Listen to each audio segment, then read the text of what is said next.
The streets of Husker Harvest Days might be empty except for a few exhibitors here and there, but before we know it, it is going to be time for Husker Harvest Days. It officially kicks off a week from today outside of Grand Island. Now, we're just coming off of the Nebraska State Fair, where it's another great opportunity for those in agriculture to get together. Congressman Don Bacon stopped by our booth during the Nebraska State Fair to talk about the EPA, ethanol, and the White House. The congressman said that there is a definite need to put pressure on those in Washington. Calling on the president, he's got to get this ethanol and this waiver stuff figured out. I mean, the left hand saying we're going to support ethanol, E15, no waivers. Then the right hand over here in EPA are doing all these waivers. And the farmers in the agriculture business here in Nebraska, they deserve better. When we commit to doing something, the administration needs to follow through.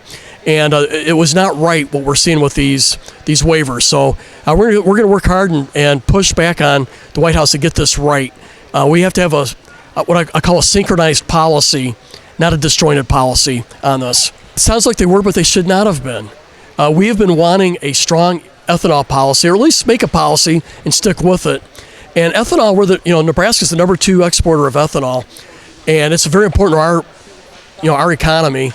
And when the administration commits to E15 year-round and no more waivers, we count on it. And so I know what's happened there. There's 2 different interests in the White House. You have your agriculture interest, and you have folks that deal with your oil and gas industry from Louisiana and Texas. So there's a little bit of push and pull. But they should have been able to sit down and say, this is our policy, everybody get on board. And so we call on the White House to do that. Looking forward to seeing you next week out here at Husker Harvest Days. I'm Susan Littlefield on the Rural Radio Network. Mike likes his car. Mike likes to save money. And Mike likes to breathe.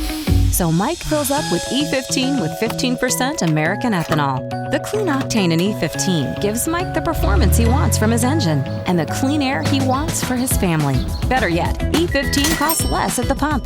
Higher octane, cleaner air, lower cost. E15 sure gives Mike a lot to like. Discover E15 with American ethanol.